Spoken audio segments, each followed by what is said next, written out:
Nag-reincarnate ako sa anyong pinakagusto ng mga lalaki. Isang first generation Xingtian War God Mecha. Ako na dati ay tinitingala bilang isang maalamat na hero mecha.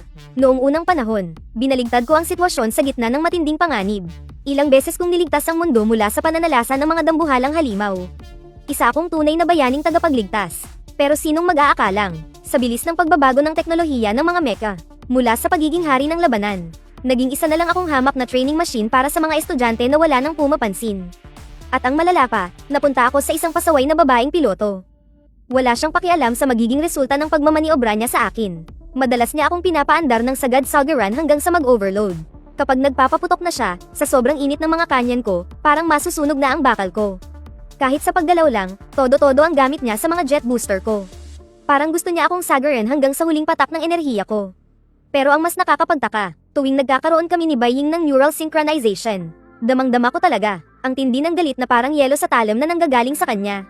Pero bakit? Bakit may taong galit na galit sa isang katulad kong mecha? May nagawa ba ako noon na nakasakit sa kanya? O baka naman niloko lang siya ng mga taong may masamang balak? Puno ako ng katanungan pero wala akong mahanap na sagot. Wala akong magawa kundi manghula. At tiisin na lang ang puot niya. Ang problema, wala namang artificial intelligence ang modelong Xingtian. Wala akong paraan para makausap si Bai Ying. Sa tuwing nasisire ang katawan ko, gusto ko na talagang maglabas ng 50 warning window para pagsabihan siya. Pero wala talagang pakialam si Bai Ying. Sa huli, pati ang mekaniko, napapailing na lang kapag nakikita ang dami ng gasgas at sira ko. Kapag nagpatuloy pa ito, pagkatapos ng susunod na training, baka katayin na ako at paghiwa-hiwalayan ang mga pyesa ko. Ikakabit na lang ang mga parts ko sa mga bagong modelong mecha. Hindi ko alam kung may malay pa rin ba ako kapag nagkawatak-watak na ang katawan ko. Pero hindi ko pwedeng isugal yun. Buhay ko ang nakataya rito. Bago pa niya ako tuluyang masira, kailangan ko nang makaisip ng paraan. Habang nag-iisip ako, biglang tumunog ang radar ko, may isang red dot na lumitaw. Mabilis na lumalapit, sa sumunod na segundo, nagwala ang mga sirena sa buong Xuanskankyong base. Punong-puno ng mga makakapal na pulang tuldok ang radar screen. Biglang, may ilang asul na bolang apoy ang bumasag sa kisame ng hangar. Direkta itong sumugod sa control room.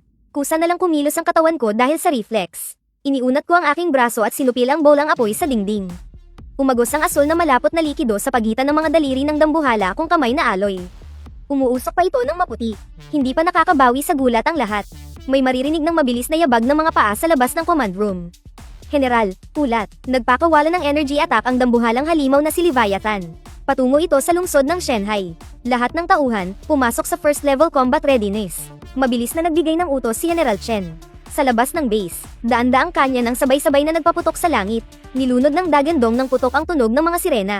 Pagkatapos niyang magsalita, isang sundalo ang humahangos na pumasok, bakas ang matinding takot sa mukha. Masamang balita, ang mga energy body na iyon, puro mga Type 2 monster at polybeast ang laman. Nagngangalit ang mga ngipin ni General Chen habang nakatingin sa langit na puno ng apoy. Walang tigil ang pagpapasabog sa kanila ng mga anti-air fire. Pero marami pa ring halimaw ang nakalapag sa lupa. Ang mga Type 2 monster ay karaniwang nasa 5 metro ang laki. Ang mga polybeast naman ay mga pinagsama-samang nilalang. Kaya nilang mag-evolve sa loob lang ng 10 segundo para maging isang 30 metrong sub-giant beast. Paubos na ang oras, bilang tanging tao sa base na kayang magpiloto ng mecha. Mabilis na nagsuot ng combat suit si Bai Ying. Tumayo siya sa loob ng aking control station. Handa nang mag-start, ako rin ang tanging mecha na naiwan para magbantay sa base na ito. Sa sandaling iyon, isang Eitangal ang narinig sa labas ng hangar. Pinunit ng polybeast ang dambuhalang bakal na pinto. Titig na titig si Bai Ying sa siwang na iyon. Agad niyang sinimulan ang neural synchronization. Heavy machine cannon, cargado na. Mobility joints, normal. Fuel ng rocket thrusters, sapat. Pagkaraan ng ilang segundo, pinatid ko na ang lahat ng mga cable sa aking katawan. Tuluyan ng winasak ng 30 metrong polybeast ang bakal na pinto. Magaling siya sa malapitang bakbakan. Kayang punitin ng matatalim na kuko ang kahit anong armor na gawa ng tao. Di ko talaga gets kung bakit kailangang sumigaw muna ng mga halimaw bago sila sumugod.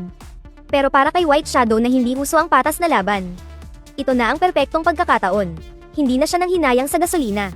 Itodo ba naman ang mga rocket booster sa maximum. Lumipad siya at sinapok ng pagkalakas-lakas sa ulo yung polymer beast. Kagagaling lang sa pinto, talsik agad ang halimaw sa labas. Hindi pa nga siya nakakabawi. Isang malakas na suntok na naman ang tumama sa panga niya. Dalawang sunod na sapak, nawalan ng balanse ang polymer beast. Tuluyan itong bumagsak patalikod. Pagkatapos nun, bigla akong tumalon ng mataas. Biglang lumabas ang mga talam sa braso ko. Ihahampas ko sana ang talam sa ulo niya. Kaso sumablay ng kaunti, hindi ko naitaga ng maayos. Kasabay nun, naramdaman kong nabaon sa likod ko ang 3 matutulis na buntot ng halimaw. Napaungol sa sakit si White Shadow. Muntik na siyang matamba. Hindi pa nga siya nakakatayo ng maayos.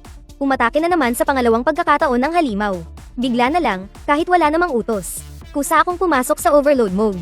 Biglang tumalo ng power ng makina ko. Sa sandaling yun, naramdaman ni White Shadow na ako na ang kumokontrol sa katawan niya. Umikot ang baywang ko, at sa isang taga lang, putol ang buntot sa balikat ng halimaw. Napasigaw sa sobrang sakit ang Polymer Beast.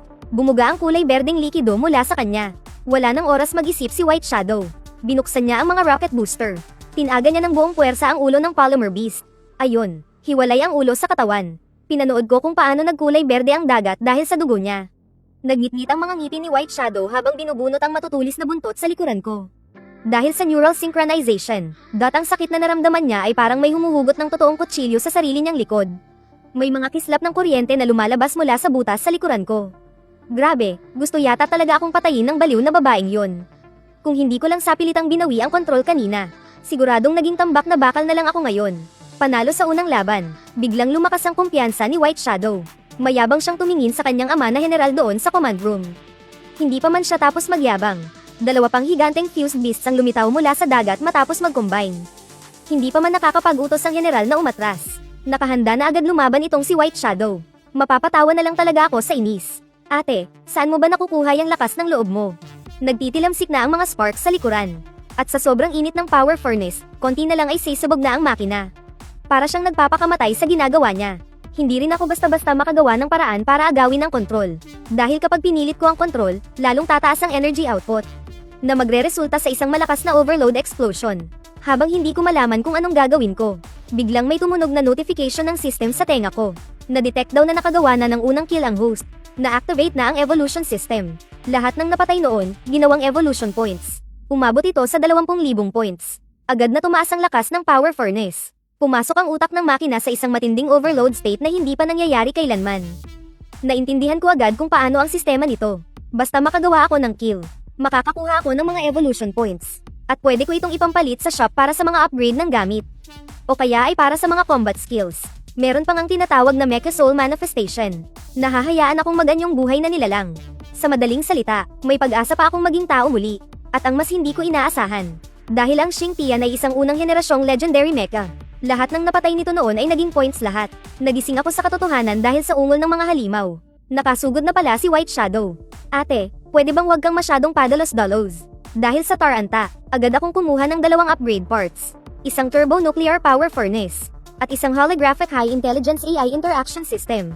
Ang una ay para dugtungan ang naghihingalo kong buhay at palakasin ang performance. Ang pangalawa naman ay magsisilbing sisidlan ng kaluluwa ng makina. Para makausap ko ang piloto at mabawasan ang pagkonsumo ng enerhiya. Nagkakahalaga ang lahat ng iyon ng 16,000 evolution points. Ding, asterisk. Tagumpay ang palitan. Matatapos ng system ang pagpapadala sa loob ng 10 minuto. Lintik na system na to. Bakit may oras pa ng delivery? Kahit na hindi ito makatwiran. Pwede namang magpababa ka man lang ng 2 beam ng liwanag mula sa langit para lang sa proseso, di ba? Gaano ba kaluma ang system na to?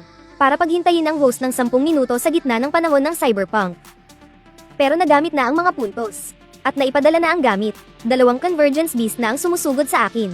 Paano ko ba kakayanin ang 10 minutong ito? Ang 2 kanyan sa likod ko ay nagpaputok sa isa sa mga hayop. Pero masyado nang luma ang modelo ng kanyan. Hindi man lang nito kayang batasin ang baluti niya.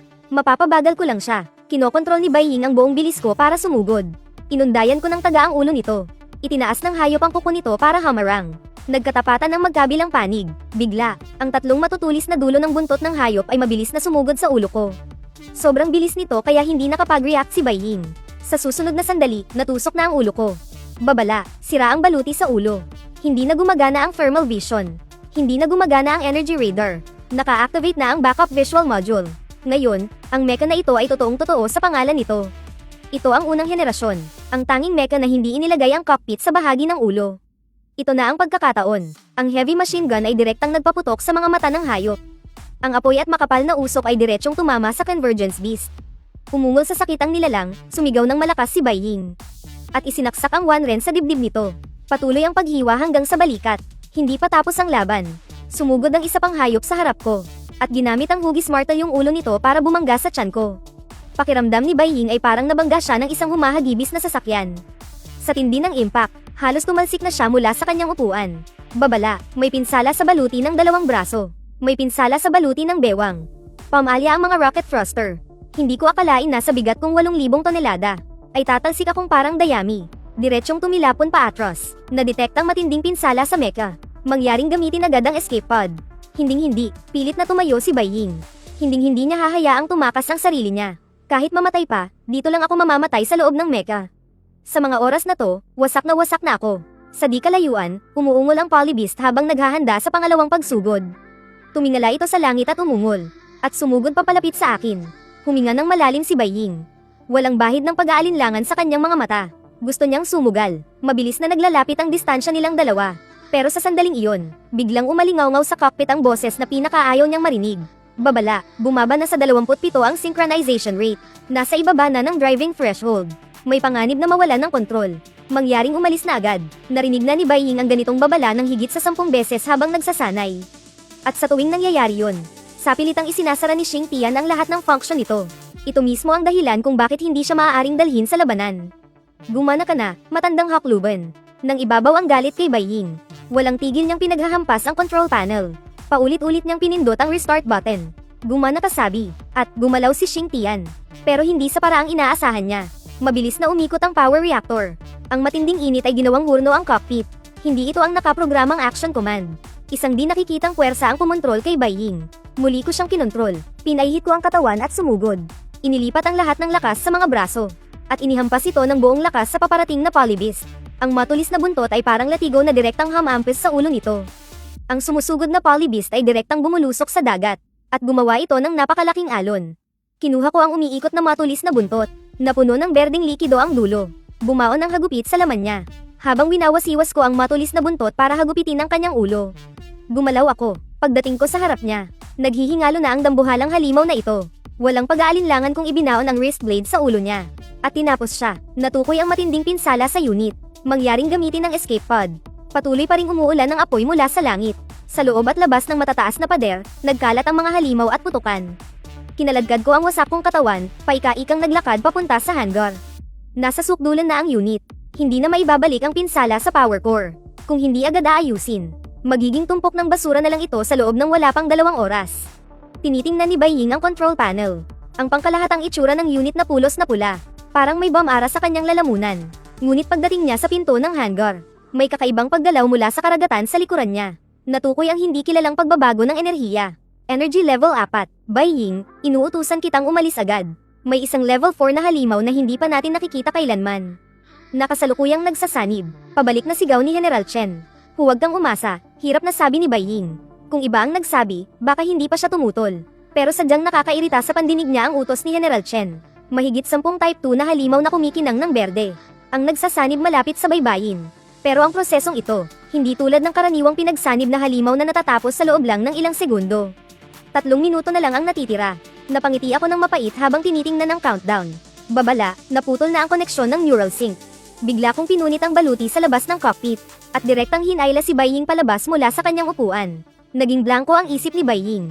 Paano ito naging posible? Nang matauhan siya, nailagay ko na siya sa loob ng walang taong command room ng hangar. Nakita rin ng lahat ang hindi kapani-paniwalang pangyayaring iyon.